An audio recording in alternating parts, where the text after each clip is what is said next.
And so I shared that with her, and immediately she started telling me why I wouldn't want to maybe um, continue a pregnancy, or what my thoughts were. And I I just was not prepared, I guess.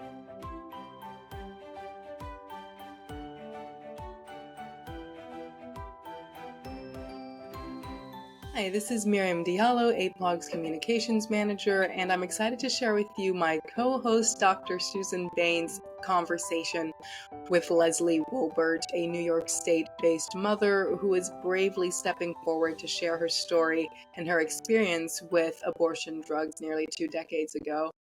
Now, this conversation went super well. In fact, it went fairly long, so we decided to split it into 2 episodes. So this will be the first half of their conversation, and the next half of their conversation will be in the next episode. So we hope you enjoy this one. Let's jump in. Welcome to Caring for Both, a curbside consult series by the American Association of Pro-Life Obstetricians and Gynecologists, APLOG. On this podcast, we bring on experts to provide insights to support medical professionals in their life-affirming practice and career. I'm Dr. Susan Bain, a board-certified obstetrician and gynecologist and a board member at APLOG. I'm excited to be hosting this episode today.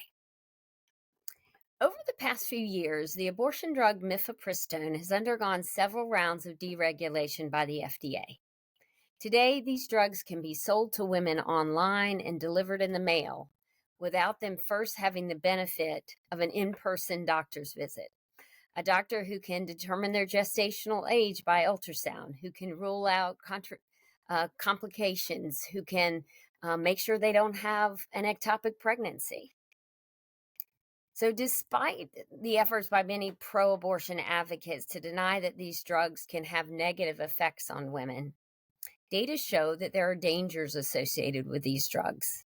And women are beginning to really speak out about these dangers, speak out about their experiences, speak out about the trauma that they had, both emotionally or physically or both. So today I'm honored to speak with Leslie Wolbert. She's going to be sharing her own abortion story. So Leslie, thank you for joining us on our podcast today. Thank you for having me. I hope I pronounced Wolbert right. You did. I meant to ask you about it, but I wanted to double check. So we first met actually on March 26th. We were both speaking at the rally, the steps of the Supreme Court, about the FDA case that was being heard in the Supreme Court. Yes. You gave a powerful testimony, and I want to hear more about that. But first, just tell us a little bit about yourself, your family. I know I got to meet your husband and 2 of your children that were there with you. So share a little bit about yourself. Yeah, so I live in upstate New York. We live in a really rural community in the middle of nowhere, so not New York City at all. I've been married to my husband almost 13 years, but we were friends for 5 years before we got married. So we've kind of known each other half our lives. We have 2 children together that are alive. We actually miscarried our first 2. But the 2 children here are Grayson, who is 11, and Eliana, who is 9. And yeah, just love being their mama and love being Eric's wife. Oh, that's great. I remember when we met, you think you were going back to snow Yes. when in March. So I was going south to North Carolina with sunshine. So take us back to when you found out you had your unplanned pregnancy. Tell us a little bit about your life then, what was going on that led you to choose abortion. So I was in my early 20s, I think maybe 21, and I was a waitress at a couple restaurants, and I did not have health insurance. And so when I suspected that I maybe could be pregnant, I had never been pregnant before, so I didn't really know what you feel. I didn't really notice a difference. I just had missed my period. When I noticed that, I thought, yeah, I might be pregnant. I didn't have a doctor. I hadn't seen a doctor since I was 18. That's before kids could be on their parents' insurance forever, it seems. But I was off my parents at 18, so I hadn't gone to a doctor in a few years. And so the only thing I knew to do is to go to a clinic in my area, because I had gone there, or maybe I hadn't gone to that exact location, but I knew the name of the clinic. And so I had gone there before I think I got the morning after pill before. Okay. And so a boyfriend had taken me there a few years prior at a different location. And so I knew this name. So I went there knowing you can go there and be seen by a doctor without health insurance. So that was really my only reason why I chose this place. I would have gone to my regular doctor, but didn't have the income. So I went into this clinic and wasn't planning to abort. I actually never wanted, it's weird. I had always said I would never have sex before marriage. And I was, once I had sex before marriage, I was like, well, I would never abort. Like, that is crazy. That was for other people that did that, but I was never going to choose that. I come from a big family, and so I just did not go into that office that day with any true intention to abort. I just went thinking, what do I do? Yeah. So do you want me to expound more on the next, how that went, or? Yeah, so you got there with the idea. Did you know you were pregnant when you got there, or just that you'd missed your period? I did not know I was pregnant. No, I Okay. went there thinking I had to do like a blood test or something. I didn't, this is how ignorant I was. I did not know that you could just go to like a Walmart or, something like that and buy a pregnancy test. I had no clue that you could do that, which is really kind of silly now. But yeah, so that's why I went there and had them check. Okay, so you find out you're pregnant. So tell us a little bit about your experience at this clinic. So the clinic was just really nothing.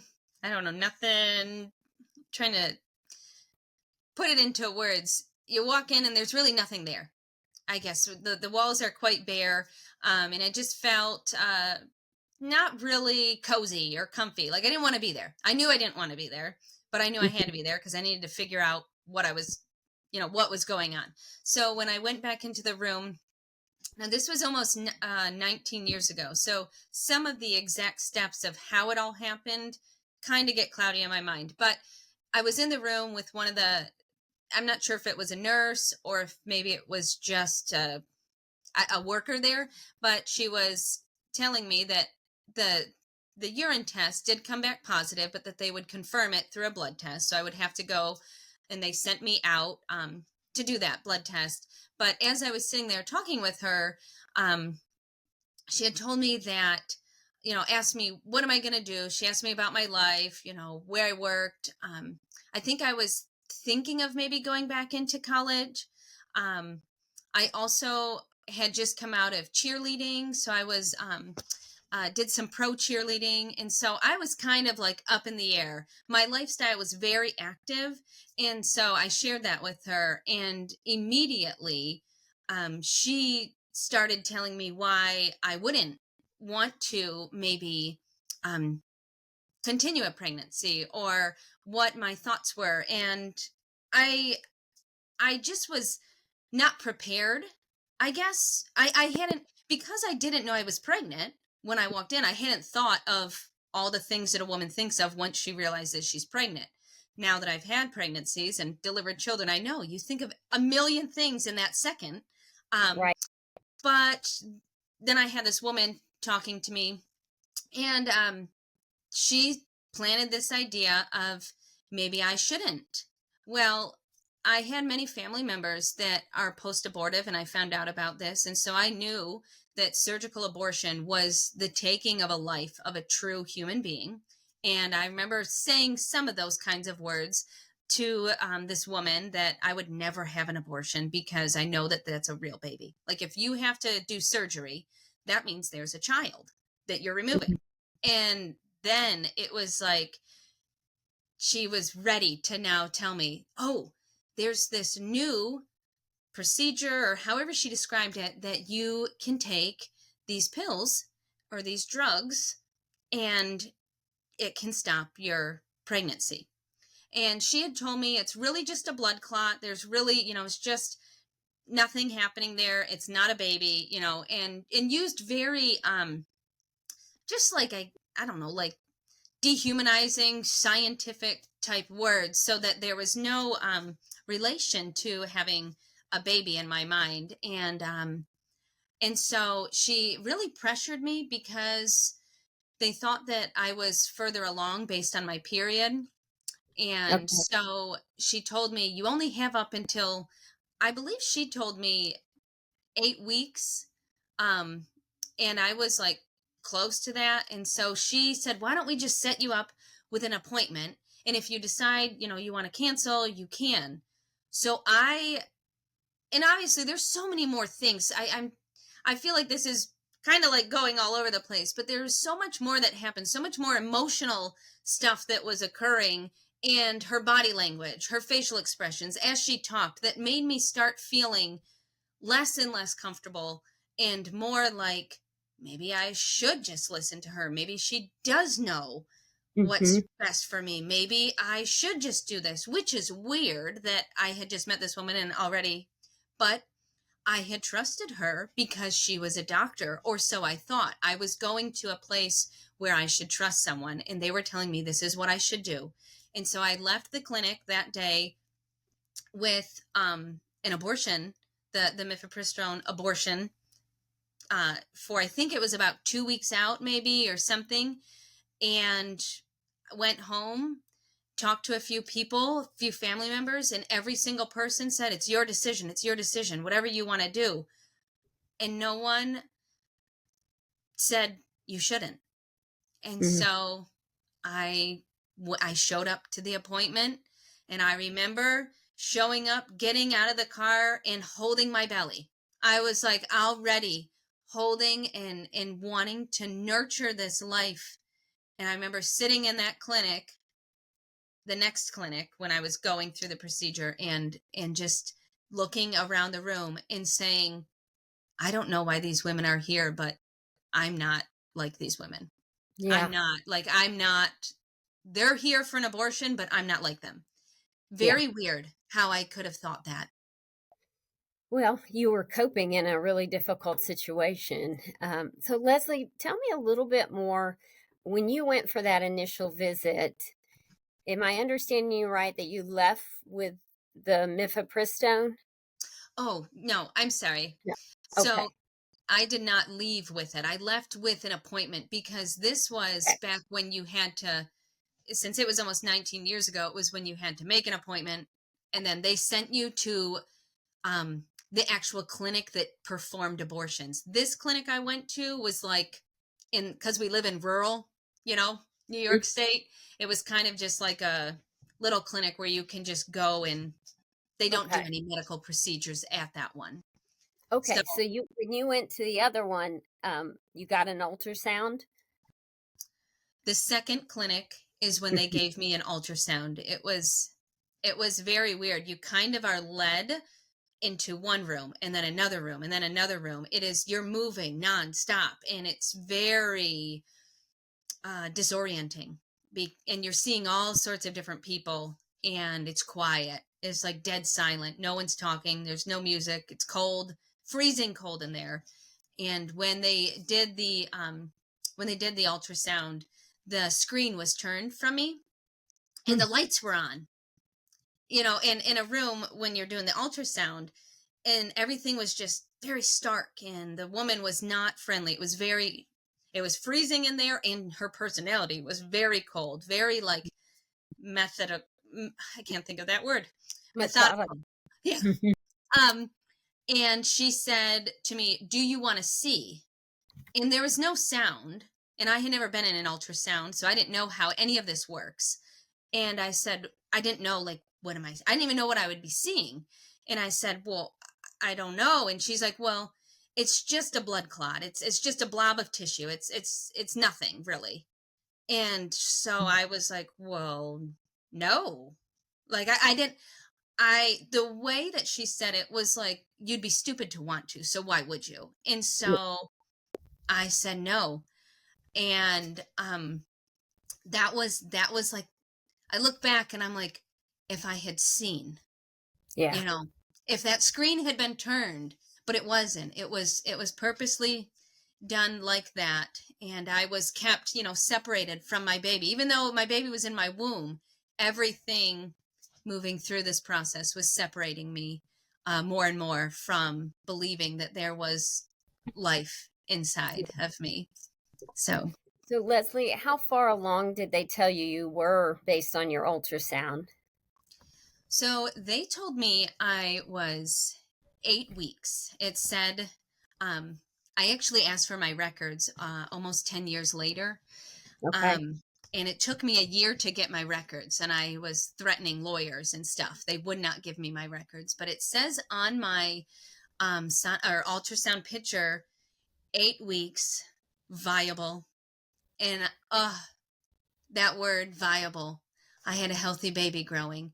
Now, because I have birthed children and got pregnant, and my husband and I do natural family planning, I look back now and I believe I was about 10 weeks along. I think that they were not honest with me, Mm-hmm. based on all of the many factors, and also because of the development and how the whole process, the procedure of the abortion experience happened.